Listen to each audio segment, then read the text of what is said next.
কচুয়ার বিতারা পূর্ব union যুবদলের কর্মী সভায় নেতাকর্মীদের ঢল। প্রধান অতিথি ছিলেন কেন্দ্রীয় মহিলা দলের সহসভাপতি নাজমুন নাহার বেবি।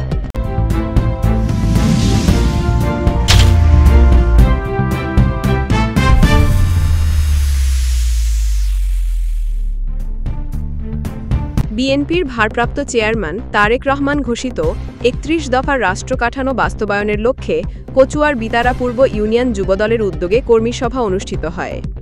শনিবার ৩০ আগস্ট বিকেলে বিতারা ফাজিল মাদ্রাসা মাঠে এ কর্মী সভা অনুষ্ঠিত হয়। সভায় ইউনিয়ন যুবদলের সভাপতি কাউসার আহমেদ মুন্সির সভাপতিত্বে এবং সাধারণ সম্পাদক জাকির হোসেন মুন্সির পরিচালনায় প্রধান অতিথি হিসেবে বক্তব্য রাখেন কেন্দ্রীয় মহিলা দলের সহসভাপতি নাজমুন নাহার বেবি।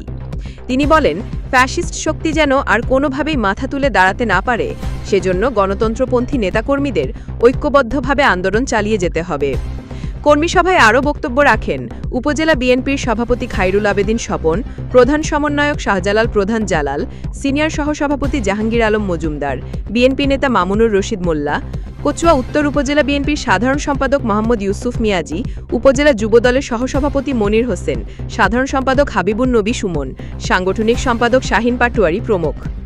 এছাড়া ইউনিয়ন যুবদলের সিনিয়র সহসভাপতি মেহেদি হাসান, যুগ্ম সাধারণ সম্পাদক মফিজুল ইসলাম, সাংগঠনিক সম্পাদক আনোয়ার হোসেন মৃধা, ওয়ার্ড সভাপতি আরশাদ ভুইয়া ও উপজেলা ছাত্রদলের সাংগঠনিক সম্পাদক আতিকুর রহমান জুয়েল সহ স্থানীয় নেতৃবৃন্দ উপস্থিত ছিলেন।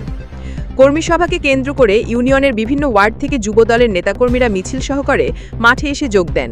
সমাবেশে পুরো মাঠ নেতাকর্মীদের উপস্থিতিতে মুখরিত হয়ে ওঠে।